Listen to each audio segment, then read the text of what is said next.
Astaghfirullah. 3 perkara yang dianggap penting oleh Nabi SAW. Karena kebiasaan Nabi SAW kalau menyampaikan sesuatu kebanyakan menggunakan angka 3. 1, 2, 3. Kemudian dirinci 1 apa, 2 apa, 3 apa. Itu kebanyakan sabda Rasul seperti itu. Ada juga yang rubaiyat 4 perkara, ada juga yang sunaiyat 2 perkara. Tapi kebanyakan hadis-hadisnya bicara tentang sulasiyat. Dan sulasiyat ini banyak sekali dalam hadis-hadis Nabi SAW. Maka nanti setiap pertemuan kita akan membahas tentang hadis-hadis sulasiyat. Malam ini kita akan membahas satu hadis Nabi SAW. Hadis ini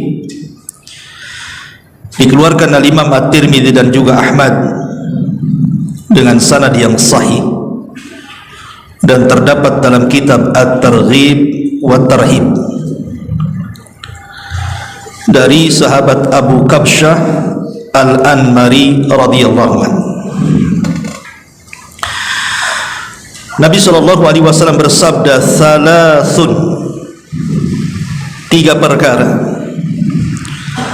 uqsimu alaihinna, aku bersumpah akan 3 perkara itu, wa uhaddithukum hadisan fahfadhuhu, dan akan aku ceritakan kepada kalian sebuah hadis, maka tolong hafalkan hadis ini. Yang pertama kata Nabi SAW, ma naqasa malu abdin min sadaqatin, tidak mungkin berkurang harta seorang hamba yang disedekahkan. Yang kedua, wala zulima abdun madlamatan sabara alaiha illa zadahullahu izzan,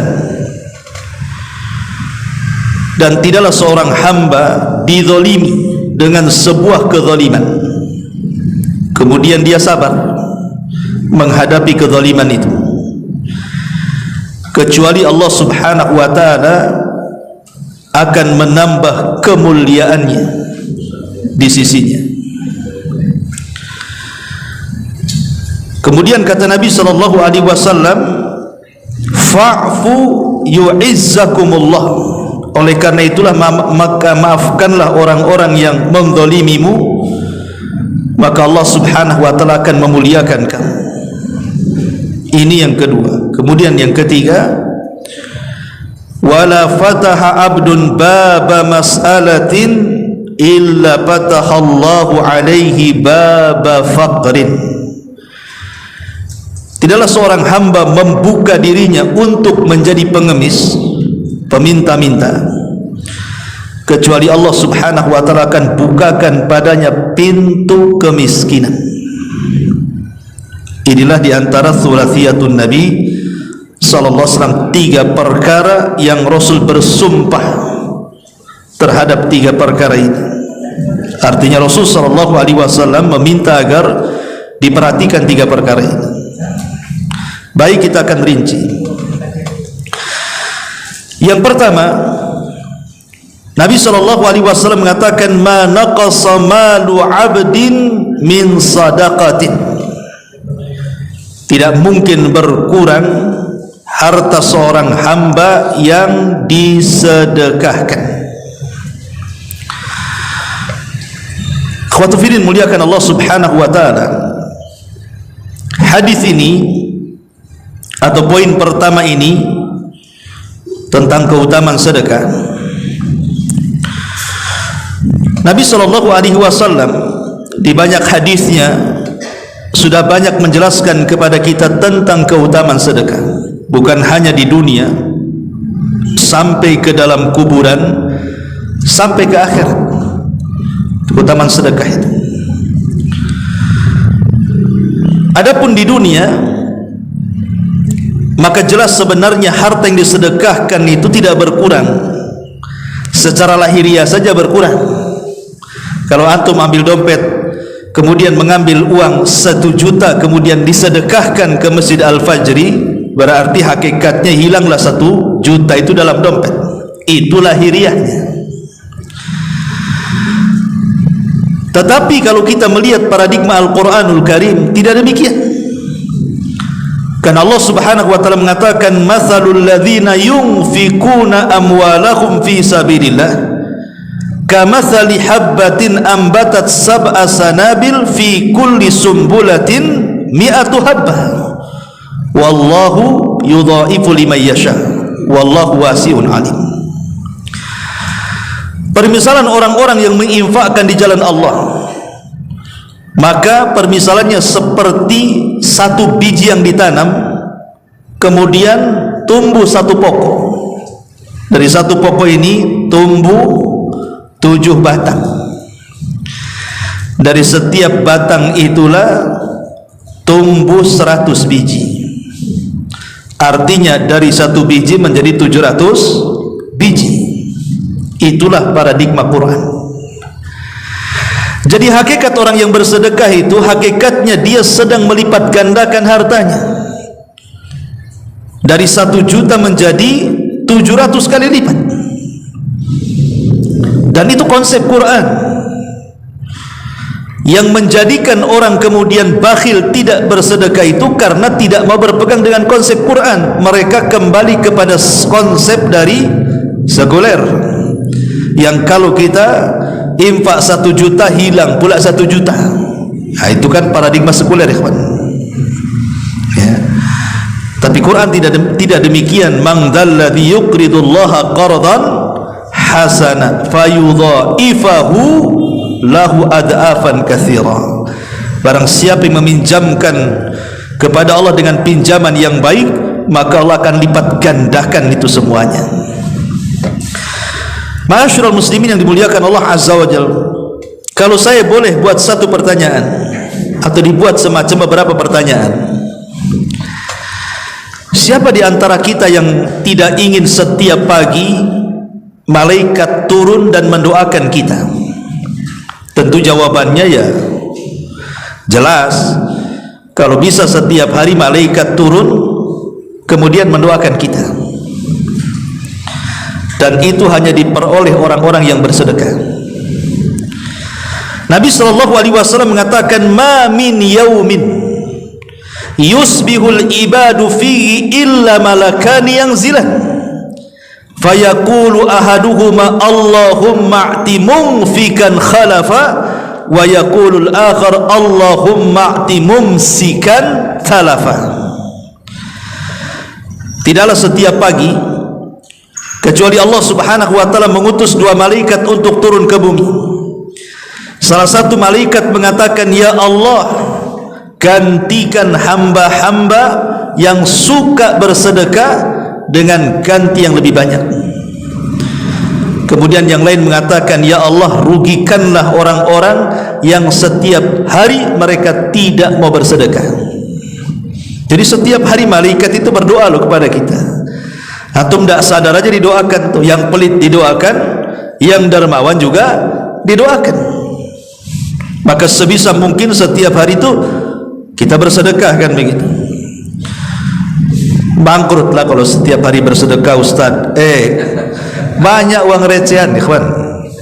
Ya, antum beli aja kaleng, taruh di rumah, ditulisi untuk Masjid Al-Fajri tiap hari 100 perak, 100 perak, lama-lama penuh juga. Kalau Al-Fajri tamu, kasih Jabal Uhud. Gitu. Masyaallah muslimin yang dimuliakan Allah Azza wa Jalla. Jadi bayangkan coba orang yang bersedekah itu didoakan setiap pagi loh oleh para malaikat. Luar biasa. Dan ini rahasia rizki manusia. Pagi-pagi udah didoakan rizki sama malaikat, coba. Masyaallah muslimin yang dimuliakan Allah Azza wa Jalla. Siapa yang ingin di antara kita hartanya diberkahi Allah Subhanahu wa taala? Tentu jawabannya inginlah. Karena harta berkah itu walaupun sedikit tapi cukup. Tapi harta yang tidak berkah banyak pun merasa miskin. Dan Allah Subhanahu wa taala berfirman dalam Al-Qur'an, yamhaqullahu riba wa yurbis sadaqat. Allah menghilangkan berkah dari uang riba dan Allah mengembangkan harta yang disedekahkan. Artinya Allah berkahi itu hartanya. Karena sadar ataupun tidak kita sedang membersihkan harta kotor kita untuk dibuang, yang kotor-kotor kemudian sisanya yang bersih-bersih. Itulah yang kita makan kepada anak istri kita. Apa enggak berkah coba? Ma'asyiral muslimin yang dimuliakan Allah Subhanahu wa taala, ini cerita di dunia ya. Pahala sedekah itu luar biasa dan keajaibannya luar biasa. Bahkan bisa menyembuhkan penyakit lagi sedekah. Dawau mardhakum bisadaqah. Kita beralih dari dunia ke kuburan. Tidak ada angan-angan penduduk kubur, ikhwan. Kalau seandainya mereka ingin kembali ke dunia itu, kecuali yang pertama kali yang mereka inginkan adalah bersedekah. Amalan kan banyak, ikhwan. Ada solat, ada puasa, ada baca Quran, ada zikir, birrul walidain, macam-macam amalan di dunia itu. Kenapa keinginan penduduk kubur itu justru mengatakan apa? Laula akhartani ila ajalin qarib fa asaddaqa wa akum minas salihin. Ya Allah, kalau engkau hidupkan kami sesaat saja ke bumi, tentu kami akan bersedekah. Coba bayangkan, sedekah yang diingat. Pada amalan yang lain banyak tuh. Kenapa sedekah yang diingat? Karena sedekah itu amalan yang sifatnya mutaaddi. Artinya manfaatnya bukan kembali kepada diri sendiri, tapi kembali kepada orang lain. Kalau sholat itu kan balik kepada diri sendiri, ya kan? Antum tengah malam tahajud, ya itu untuk kebaikan antum sajalah. Antum baca Quran, ya untuk kebaikan antum saja. Antum puasa, ya untuk antum saja. Tapi kalau sedekah itu untuk kita dan untuk orang lain. Makanya itulah yang disebut dengan pahala jariyah itu. Idza mata ibnu Adam inqata amaluhu illa min thalathin. Yang pertama, sadaqatin jariyah. Sebab kalau orang yang bersedekah di dunia ini dia mati, itu pahalanya terus mengalir, didoakan tuh oleh orang-orang yang kita bantu di dunia. Mereka masih hidup, kita sudah mati, mereka mengenang kebaikan kita, makanya mereka mendoakan kita. Nah, kalau antum sholat, siapa yang mendoakan antum? Pahalanya sudah antum ambil, ya. Itulah kemudian kenapa amalan sedekah ini luar biasa. Ini baru di kuburan, kemudian masuk ke akhirat. Nabi SAW mengatakan, sab'atun yudhilluhumullahu fi dhillihi yawma la dhilla illa dhilluh. Ada 7 kelompok yang akan mendapatkan naungan di hari yang tidak ada naungan kecuali naungan Allah Subhanahu wa taala. Salah satunya adalah seorang laki-laki yang bersedekah dengan tangan kanannya, tangan kirinya tidak tahu. Ini sebuah kinayah, bukan berarti kalau bersedekah tangan kirinya ke belakang, tangan kanannya begini, itu semar namanya. Bukan begitu. Ini hanya kinayah, maksudnya asal dari sedekah itu tidak terang-terangan. Asal sedekah itu tidak terang-terangan. Kalau bisa tidak ada yang tahu kecuali dia dengan Allah. Tapi masalahnya kebanyakan orang bersedekah nggak gitu, ya kan? Kalau bisa orang tahu semua. Tolong Ustaz taruh kalau bisa itu di dinding nama saya, ya kan? Nanti nggak puas lagi. Kok di grup nggak ada pengumumannya? Harusnya kan ada kan gitu. Nanti pas Jumatan kok nggak diumumkan 11 Jumat? Biasanya sebelum Jumat ada pengumuman. Ini sedekah apa ini? Jadi Nabi SAW sampai mengatakan sadaqatus sir tudfi'u ghadaba rabb, bahwa sedekah yang diam-diam itu bisa memadamkan kemurkaan Allah Subhanahu wa taala. Bahkan pintu sorga itu ada namanya babu sedekah. Bayangkan pintu sorga lo ada namanya pintu sedekah. Ini yang pertama ya. Kata Nabi SAW, ma naqasa min mali sedekah. Tidak mungkin harta hamba berkurang ketika disedekahkan. Kemudian yang kedua, kata Nabi SAW,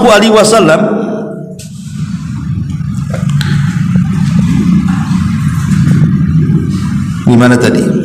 Yang kedua adalah wala afarajulun min madlamatin zalamaha.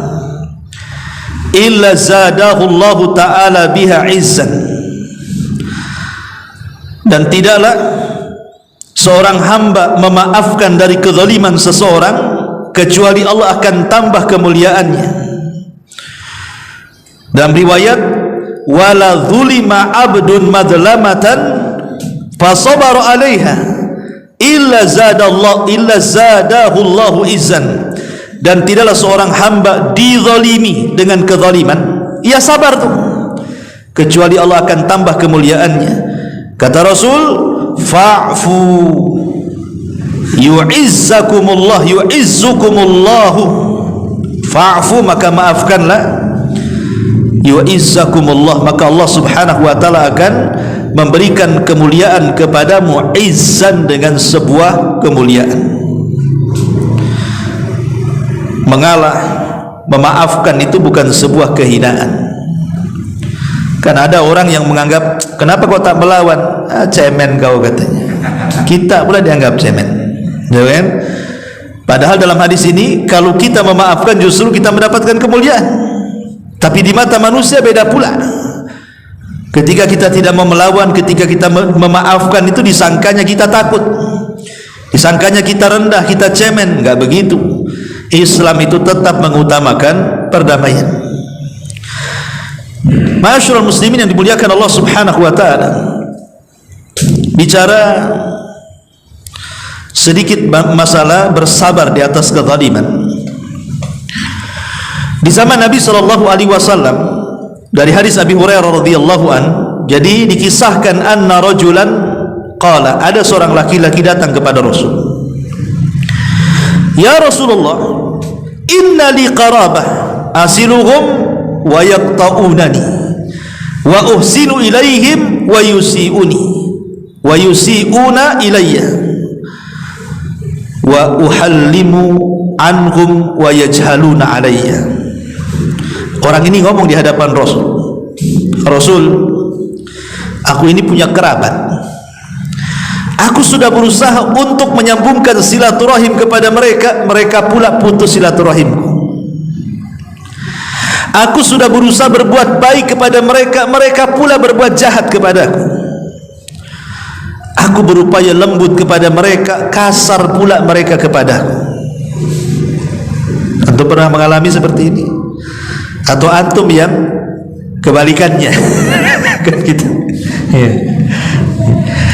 Jadi orang ini ngomong, Rasul, gimana saya ini mau berhubungan dengan kerabat-kerabatku, katanya. Mau ku sambung, mereka mutus. Mau ku berbuat baik, mereka berbuat jahat. Mau ku lembuti, kasar pula mereka. Macam mana nih aku ini? Ya. Faqala, maka Nabi SAW mengatakan, la in kunta kama qulta faka'annama tasiffuhumul mal wa la yazalu ma'aka minallahi dhahirun alaihi ma dumta ala dhalik. Kata Nabi SAW, bila keadaannya seperti yang kau katakan, mereka itu seperti minum abu yang panas, dan senantiasa Allah akan memberikan pertolongan kepadamu selama kamu dalam keadaan demikian. Artinya tidak membalas kezaliman dengan kezaliman. Karena ada juga orang yang berusaha, karena tidak sabar dengan kerabatnya, dengan saudaranya, akhirnya kalau bisa ingin memutus silaturahim dengan mereka, kalau bisa diblokir nomornya. Kan ada orang seperti itu. Karena ada banyak kejadian, pamannya antum safar ataupun hijrah ke Batam, Allah takdirkan berhasil pula antum di Batam. Lama keluarga tidak dengar antum, akhirnya dengar. Wah, dengar antum jadi orang sukses. Senanglah keluarga di kampung tuh. Kemudian antum mulai berhubungan dengan mereka, alhamdulillah tersambung lagi. Terkadang ikhwatu fiddin jadi retak hubungan itu ketika kemudian saudara yang di kampung itu sudah bicara soal pinjam uang tuh biasanya. Pinjam uang dikasih sekali oke, 2 kali masih dikasih, 3 kali dikurangi, 4 kali dibatasi, 5 kali diblokir nomornya. Kan begitu. Ya sebenarnya orang kampung tahu diri juga lah kan gitu. Mereka kadang-kadang kita tidak mau cerita aja di sini kan. Banyak kebutuhan di sini sebenarnya sama juga dengan kebutuhan di sana. Cuman bedanya kan di sini serba mahal, di sana serba murah. Di sini butuh uang banyak, di sana tak perlu banyak.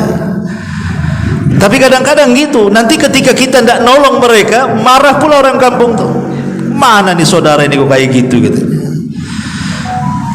Lah kalau kita terapkan hadis ini, kemudian kita berusaha berbuat baik kepada mereka, bahwa berbuat baik itu bukan semata-mata masalah uang saja.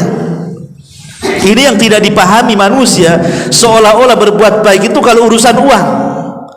Ya, jadi kalau kita kasih uang mereka sayang, kalau tak kasih uang rasanya dongkol gitu kan. Bukan itu, silaturahim itu lebih daripada itu, menjaga hati. Ya, supaya kita klop, keluarga tidak terpisah. Kalau gara-gara uang kemudian bermasalah, apalah nilai sebuah uang kan gitu. Ini yang kadang-kadang tidak dipahami. Tetapi orang yang berakal tentu seandainya pun kita bisa bantu, ya bantulah sekedarnya kan itu. Kalau suruh terus-terusan dibantu kan, mereka bukan orang yang wajib kita nafkahi.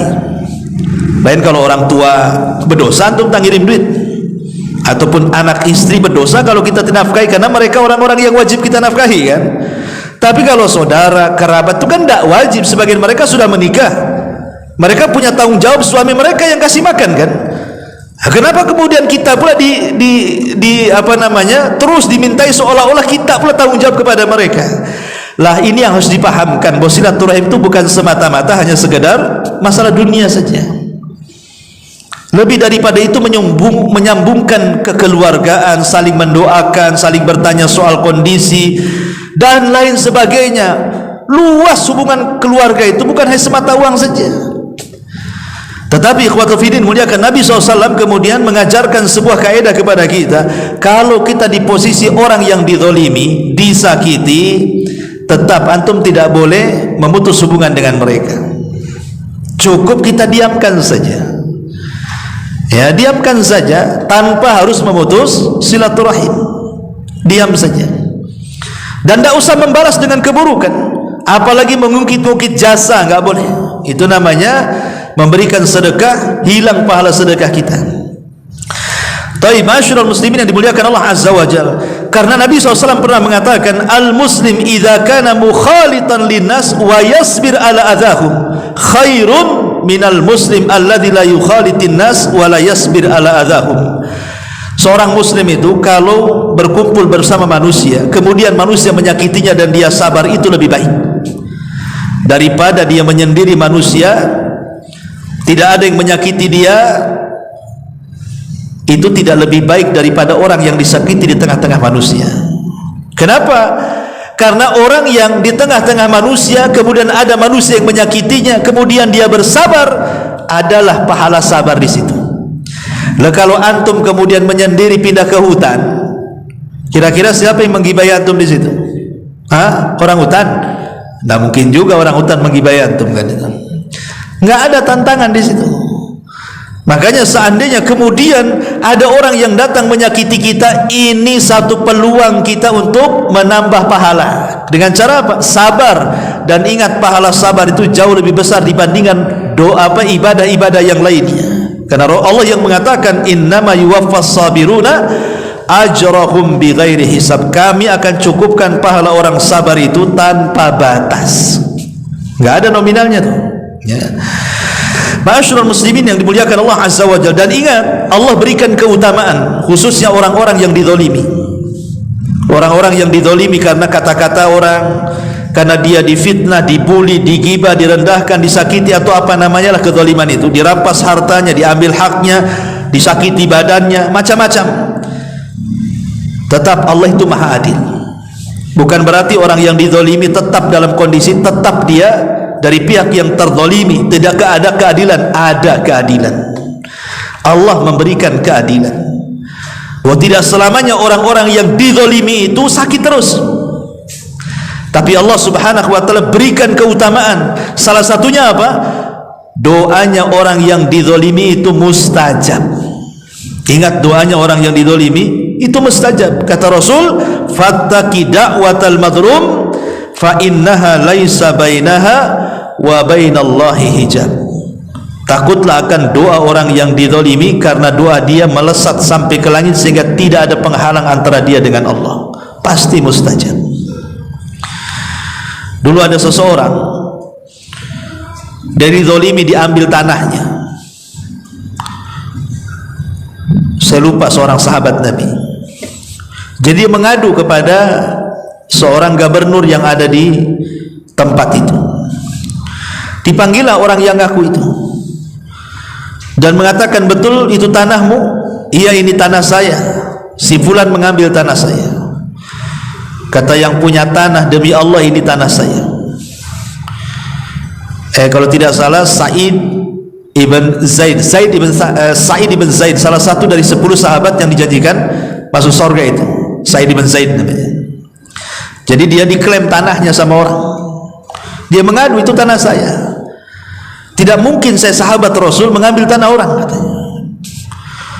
Tetapi dia mengatakan, demi Allah, kalau seandainya apa yang dia katakan itu sebuah kebenaran dan saya yang salah, saya siap dihukum. Tapi kalau seandainya saya di pihak yang benar, dia di pihak yang salah, aku doakan 3 perkara. Semoga Allah panjangkan umurnya, semoga Allah susahkan hidupnya, semoga Allah wafatkan dalam keadaan masuk ke dalam sumur yang ada di kebun itu. Akhirnya dia mengalah, diambil kebun itu. Subhanallah, doanya mustajab, ikhwan. Rupanya orang yang mengklaim tanah itu betul-betul panjang umurnya, tapi hidupnya susah sekali hidupnya, direndahkan orang, dan ujung-ujungnya apa? Dia masuk ke dalam sumur, mati dalam sumur itu. Persis seperti doanya sahabat ini. Itulah doa namanya. Terkadang doa itu mustajab. Jangan macam-macam dengan doa-doa orang-orang yang dizalimi itu. Ma'asyiral muslimin yang dimuliakan Allah Azza wa Jalla, ini di dunia, tentu di akhirat ada perhitungan tersendiri. Tapi yang jelas bahwa Rasul mengatakan di sini, tidaklah seseorang memaafkan siapapun yang melakukan kezaliman kepadanya kecuali Allah berikan izan kemuliaan. Jadi kita diberikan kemuliaan di hadapan Allah daripada orang yang menzalimi kita. Ini yang ketiga, yang kedua, dan yang keempat, yang ketiga. Kata Nabi sallallahu alaihi wasallam, tidaklah seseorang dibukakan wala fataha abdun baba mas'alatin illa fatahallahu alaihi baba faqrin. Tidaklah seseorang itu dibukakan pintu masalah, suka ngemis, suka meminta-minta, bahkan dijadikan satu profesi dalam hidupnya, justru dia sedang membuka badannya pintu kefakiran. Sekaya apapun pengemis tetap dia fakir. Saya dengar ada di Batam itu, katanya pengemis itu rumahnya tingkat, poligami pula kalah tuh. Antum rumahnya nggak tingkat, tak poligami pula kan itu, kalah sama pengemis tuh. Kalau begitu pengemis itu kaya, iya zahirnya kaya, dia itu miskin. Coba dia tidak meminta-minta, nggak pusing dia mau kerja apa, ya. Nabi sallallahu alaihi wasallam sampai mengatakan, ikhwan, man sa'ala min ghairi faqrin faka'annama ya'kulul jamra. Barang siapa yang meminta-minta padahal ia tidak fakir, maka seakan-akan dia memakan bara api dari neraka. Naudzubillah. Ya. Makanya kenapa di antara orang-orang yang tidak boleh kita berikan zakat kepada orang itu siapa? Orang miskin tapi kuat badannya, sehat badannya, dan bisa bekerja. Orang ini tidak boleh dapat zakat walaupun dia miskin. Ini ada orang miskin tapi kekar badannya, tak ada sakit, bisa bekerja, memungkinkan dia jadi tukang bangunan, jadi helper, mungkin jualan apa, mungkin apa, bisa dia bekerja, tapi dia malas. Maka orang seperti ini tidak berhak dapat zakat. Kan orang-orang yang tidak boleh dapat zakat kan banyak, salah satunya orang kafir, tidak boleh dapat zakat. Orang murtad, tidak boleh dapat zakat. Orang kaya, tidak boleh dapat zakat. Bahkan orang miskin pun tak boleh dapat zakat kalau badannya kuat, sehat, tidak boleh. Ya, sebab itu membuka pintu masalah, namanya pintu meminta-minta jadinya kan. Makanya kita heran kadang-kadang di lampu-lampu merah itu ada orang-orang yang silver itu. Ada sampai saya berpikir kapan ngecatnya, kapan mandinya, kapan sholatnya. Pas dilihat, non muslim ya wajar lah. Nggak sholat. Tapi kalau dia muslim, coba kapan dia sholatnya? Tengok matanya aja merah-merah kayak gitu. Jadi kadang-kadang ngapain coba seperti itu? Kan badan dia kuat, kekar-kekar, nampak badan sterek-sterek gitu kan. Kalau dia jadi tukang bangunan kan lebih bagus tuh. Ngapain minta-minta seperti itu? Ya. Ma'asyiral muslimin yang dimuliakan Allah Subhanahu wa taala. Nabi SAW sampai mengatakan, "Man sa'alan nasa amwalahum takatsuran fa innama yas'alu jamran falyastaqil aw liyastakthir," kata Rasul. Barang siapa meminta-minta kepada orang lain dengan tujuan menumpuk-numpuk harta, sesungguhnya ia telah meminta bara api. Terserah kalian mau dikumpulkan bara apinya atau mau disedikitkan bara apinya. Artinya semakin banyak meminta, hakikatnya sedang mengumpulkan banyak bara api di rumahnya. Semakin kurang meminta berarti semakin sedikit mengumpulkan bara api di rumahnya. Bayangkan sampai Rasul mengatakan seperti itu. Ya. Ma'asyiral muslimin yang dimuliakan Allah Subhanahu wa taala. Bahkan dalam hadis yang lain sampai Rasul mengatakan, "Ma yazalu ar-rajulu yas'alun nas hatta ya'tiya yaumal qiyamah laisa fi wajhihi muz'atu lahmin." Seseorang yang selalu minta-minta kepada orang lain di hari kiamat, maka akan datang menghadap kepada Allah tinggal tengkorak wajahnya, tidak ada daging berbalut dalam tulangnya. Karena orang meminta-minta ini tembok, muka tembok, tak punya malu kan. Makanya karena di dunia muka tembok tak punya malu, Allah hilangkan daging dari tengkoraknya itu. Kan mengerikan tuh jadinya kan. Tetapi walaupun demikian, ikhwatu fillah, itu kan dari sisi pengemisnya, tapi kita dari sisi yang diminta. Kalau memang kita mau kasih, kasih saja. Kalau tidak mau ngasih, jangan menyakiti. Qaulun ma'rufun khairun min sadaqatin yatba'uha adha. Ucapan yang santun itu lebih baik daripada sedekah yang menyakitkan orang yang memintanya. Nggak usah kita nggak urusan dengan orang-orang minta-minta. Kalau kita nggak mau ngasih, ini paling nggak beres nih orang ini pasti penipu nih, tipu-tipu nih. Ya nggak usah ngomong. Bilang aja maaf, saya nggak ada duit, atau lain kali, atau apa kan begitu. Nggak usah kemudian kita menjelek-jelekan. Sini kamu. Mana surat RT, RW, lurah? Mana? Kamu sama siapa? Geng mana kamu? Jangan kau penipu pula. Coba ya kan, sampai habis diinterogasi sama antum, kepo antum. Jadi kalau tidak mau ngasih ya sudah, dah biarin kasih. Ma'asyiral muslimin yang dimuliakan, bahkan Nabi SAW pernah membaiat seseorang. Kata Auf ibn Malik al-Ashja'i radhiyallahu mengatakan, "Qad bay'naka ya Rasulullah." Kami sudah membaiat kamu wahai Rasul. Fa'ala manubayyuka. Namun apa saja perjanjian yang wajib kamu pegang dalam baiat ini wahai Rasul?